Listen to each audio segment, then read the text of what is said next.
Le dernier chant de Léon. Dans un petit coin oublié du Berry, entre deux vallons battus par les vents et les saisons, vivait Léon, un paysan comme il n'en existait presque plus. Il avait hérité de la ferme de son père, qui lui-même avait hérité de son propre père, et ainsi de suite depuis des générations. Une terre dure, caillouteuse, mais pleine de mémoire. À 20 ans, il s'était promis de la faire revivre. Pas pour devenir riche, non, juste pour rester fidèle au sien, au passé, à ce bout de monde qui semblait à l'époque avoir encore du sens. Mais le temps, lui, il ne fait pas de sentiments. Léon avait déjà 65 ans, et la ferme ne ressemblait plus qu'à une cicatrice posée au milieu des champs désertés. Plus aucun voisin qui connaissait, plus de rire, plus de vie, seulement lui, ses bêtes et les papiers. Ah, les papiers, il y en avait pour tous les goûts. Déclaration PAC, bilan comptable, notification MSA, cotisation sociale, contrôle sanitaire, obligation environnementale, attestation de conformité. Et toujours en haut de la feuille bien alignée, liberté, égalité, fraternité, République française. Une devise belle à lire, mais qui, à force d'arriver dans sa boîte aux lettres, avait fini par sonner comme une mauvaise plaisanterie. À cela s'ajoutaient les factures d'électricité, les mises aux normes imposées, les contrôles de traçabilité, les menaces de pénalité en cas de retard. Et souvent, ce même tampon rouge, en bas de la lettre, MSA, Mutualité Sociale Agricole, un nom qui avait autrefois rassuré. Aujourd'hui, ce nom n'était plus qu'un fardeau qui lui broyait les épaules. Les contrôleurs venaient tous les 2 ans, parfois plus. Ça tombait sans prévenir. Une convocation, un coup de fil, ou au pire, la voiture banalisée qui s'arrêtait devant la cour. Toujours bien habillés, chaussures propres, regard froid. Ils passaient dans la cour comme s'ils étaient chez eux. Ils cochaient, ils notaient, ils soupiraient, mais jamais pour aider, toujours pour trouver un problème, une petite faille. Léon les observait, les mains cailleuses, le bonnet vissé sur le crâne, les bottes pleines de boue, les mains encore tremblantes du froid du matin. Il parlait chiffres et de normes toujours plus dures et toujours plus coûteuses. Vous avez bien déclaré le nombre de brebis mises à la pâture en zone classée? Est-ce que vous êtes à jour sur votre cotisation foncière? Les normes de biosécurité ont changé, vous êtes au courant? Et à chaque fois, ils repartaient avec leurs feuilles et leurs verdicts. Et à chaque fois, Léon payait. Il avait l'impression absurde d'être coupable de vivre, coupable de travailler, coupable d'être paysan. Et ce qui le blessait le plus, ce n'était pas l'argent. Il n'en avait jamais vraiment eu, mais c'était cette condescendance, ce mépris poli, leur langage de bureau et leur mine glacée, comme s'il n'était rien. 30 ans de cotisation MSA, 30 ans à se lever à l'aube, à ne pas tomber malade, à repousser les douleurs du dos et les rhumatismes à coups de silence. Il avait payé tout ce qu'on lui demandait, et même quand il n'en avait pas les moyens. Et maintenant qu'il approchait de la retraite, il avait reçu sa fameuse estimation, quelques centaines d'euros, à peine de quoi vivre. Lui qui avait travaillé toute sa vie pour nourrir la terre. Il avait relu la lettre 4 fois. Il avait gardé un silence étrange pendant des jours. Et puis il avait continué à labourer, traiter les bêtes, vendu un veau, réparé une clôture. Mais quelque chose s'était cassé en lui, une corde invisible. Les mois passaient, on était en septembre. L'air devenait plus frais, les feuilles du noyer commençaient à tomber, tapissaient la cour de leur or brun. Le village en contrebas, lui, dormait toujours, indifférent. Léon parlait de moins en moins. Même au bistrot du jeudi, il restait silencieux. Les gens autour disaient: c'est un taiseux ce Léon. Mais personne ne voyait qu'il avait plus les mots, seulement des soupirs longs comme les routes. Un matin, il reçut un courrier stipulant encore un nouveau contrôle. Non seulement un contrôle, mais aussi une menace de saisie sur sa pension, car il aurait trop perçu une aide européenne des années plus tôt. On lui demande de rembourser plusieurs milliers d'euros. Pour lui, déjà au bord du gouffre, c'était un coup de massue. Il posa la lettre sur la table, sans même la lire. Il regarda autour de lui, la vieille horloge, la vieille photo de sa mère, les bottes qu'il avait depuis 20 ans, le vieux chien qui dormait à ses pieds. Il se leva, enfila sa veste et partit marcher dans les champs.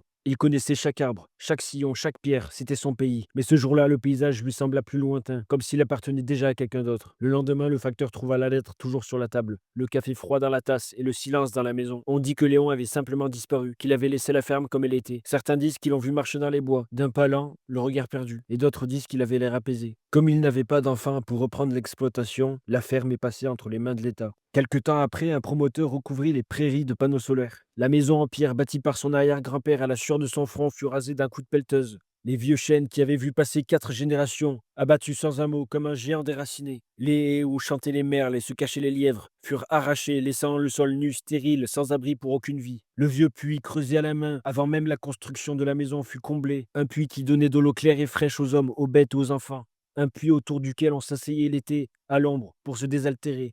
On le recouvrit de gravats comme on recouvre un cercueil. Le hangar, construit d'une charpente massive, où l'odeur du foin et de paille est restée collée au bois, fut aplati à son tour, réduit en un tas de ferrailles tordues. Là où pendant des décennies on avait empilé des bottes de paille, réparé des outils, soigné un veau malade, il ne resta plus que du vide. Dans le verger, les vieux pommiers, poiriers, pruniers furent arrachés à leurs racines. Plus de fruits tachetés mais sucrés, plus de confitures préparées l'été, plus de fleurs blanches au printemps. Seuls les corbeaux restèrent, tournoyant au-dessus du chantier dérangés par les machines. À la place de tout cela, on posa des panneaux solaires, sédimentés comme des soldats froids, impersonnels, tournés vers le ciel mais aveugles à la terre. Pas de traces du passé, pas de mémoire, seulement du métal et du silence. En quelque temps, la mémoire d'un siècle avait disparu. Tout ce que les Macaïeuses de Léon et ses ancêtres avaient bâti, tout ce qu'ils avaient soigné, aimé, transmis, a été effacé, piétiné, réduit à néant. Un monde rayé du paysage comme s'il n'avait jamais existé. Ainsi, la terre de Léon ne nourrit plus personne. Seul le vent y sème encore son passage. Mais parfois, les derniers anciens du coin, quand ils passent devant ce que fut le champ de Léon, s'arrêtent un moment, ils regardent au loin et ne disent rien.